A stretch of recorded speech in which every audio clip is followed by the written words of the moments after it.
Like and subscribe if you're new. We're going to watch the Allegory of Plato's Cave. And this is going to have... Let me show. This is going to have a lot of deep insights that go along with our modern social media era. In a parable, to what extent our nature is enlightened or unenlightened. Envision human figures living in an underground cave with a long entrance this will make across sense, the guys. whole width of the cave. A couple people were in and we just watched this, but now that the whole group is in, I want everyone to be on the same page. So, and this wasn't bad to watch. It's actually quite pleasant. Here they have been from their childhood and have their legs and necks chained so that they cannot move and can only see before them, being prevented by the chains from turning their heads around. Above and behind them, a fire is blazing at a distance. They see only their own shadows, which the fire throws on the opposite wall of the cave. For how could they see anything but the shadows if they were never allowed to move their heads?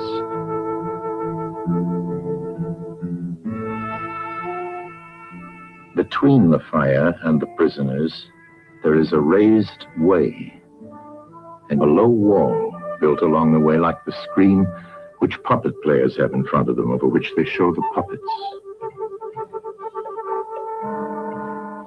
Do you see men passing along the wall, carrying all sorts of articles which they hold projected above the wall? Statues of men and animals made of wood and stone and various materials? Of the objects which are being carried in like manner, they would only see the shadows. Okay. This is the modern cooked public right now. This is representative of, we'll call it the black mirror, your phone screen, a lot of your internet, TV, media. Those people holding those things up, they're basically what? They're influencers in a sense. They're the people who help program your reality for lack of a better term. So this is pretty deep, guys. You should start getting high tonight. This is Friday. You better be getting high tonight. And if they were able to converse with one another, would they not suppose that they were naming what was actually before them? This can mean Republican, Democrat, male, female, black or white, or can mean all sorts of things.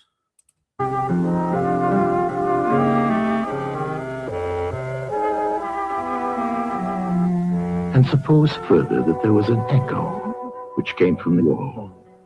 Would they not be sure to think when one of the passers-by spoke that the voice came from the passing shadows? To them, Perfect, the truth Evil Eddie, nice. would be literally nothing but the shadows of the images. And now look again and see what will naturally follow if one of the prisoners is released.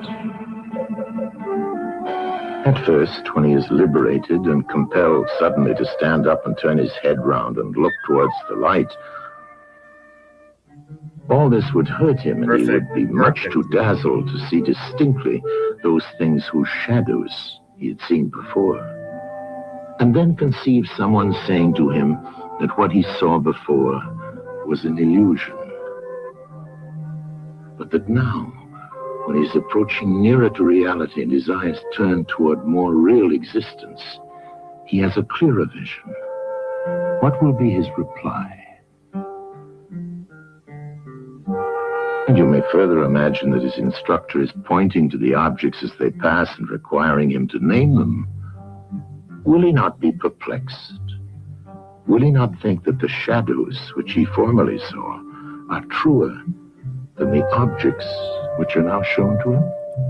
Which this can mean many, many things. It can mean thinking outside the box. It can mean asking the non-mainstream narrative. It can mean you putting media down, social media, and your phone down completely. This will tie into later in the episode. I know it seems a bit abstract. And it is.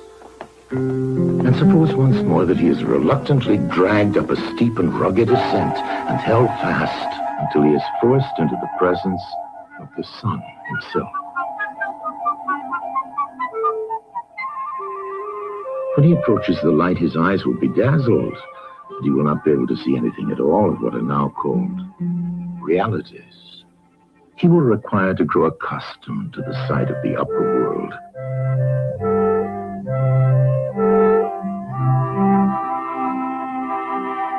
And first he will see the shadows best.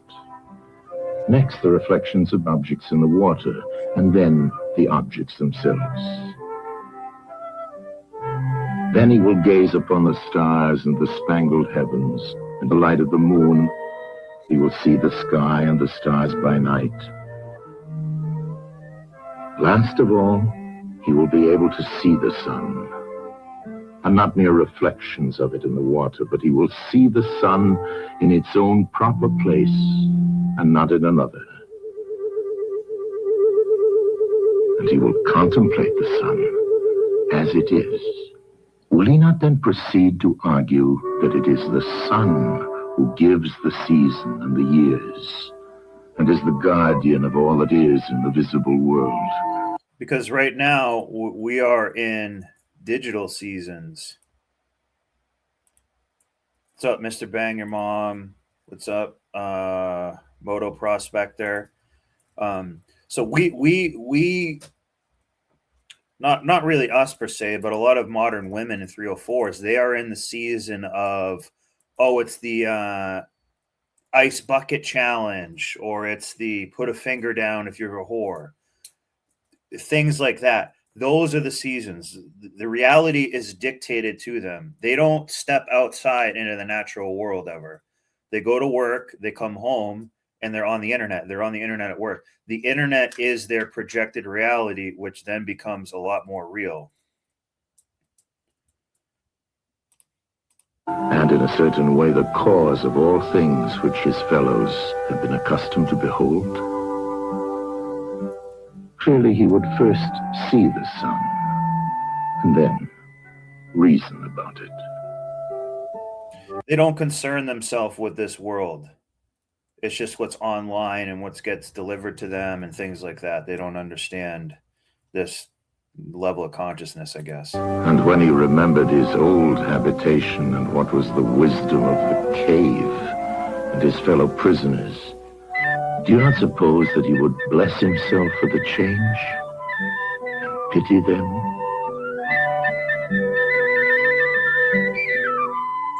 And if they were in the habit of conferring honors among themselves on those who were the quickest to observe the passing shadows, and to remark which of them went before and which followed after. This is online bullshit. This is the cell phone or your computer. This is the Black Mirror.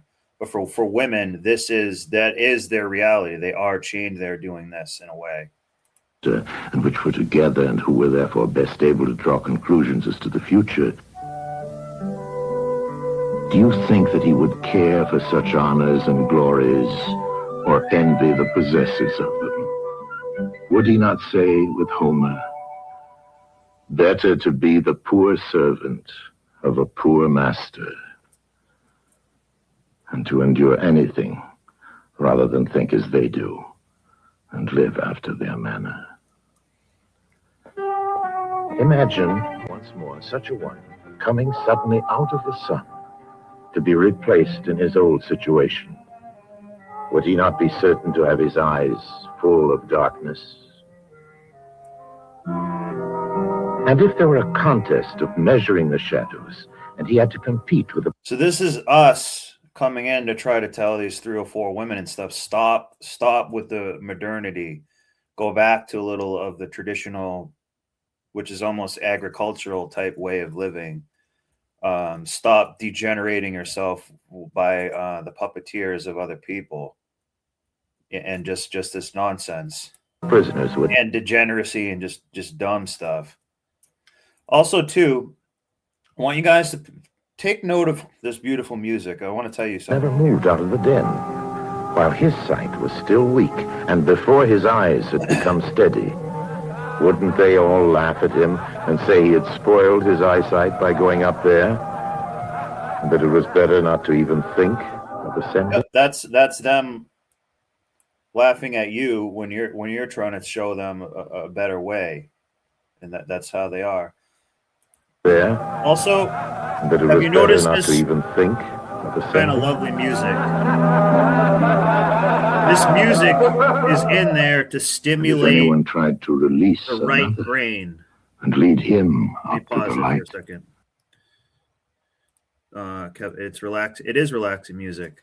This music is made to stimulate the right brain, so you think outside the box and learn and incorporate better.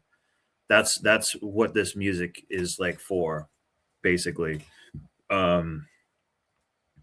They did that a lot back at this time, but that's actually like what it's for, to help. It's similar to classical music and stuff. Your brain kind of can process information a little bit more, and it gets the right side, the right brain, the right hand side of your brain, which is more the philosophical, creative, artistic, out thinking outside of the box part working.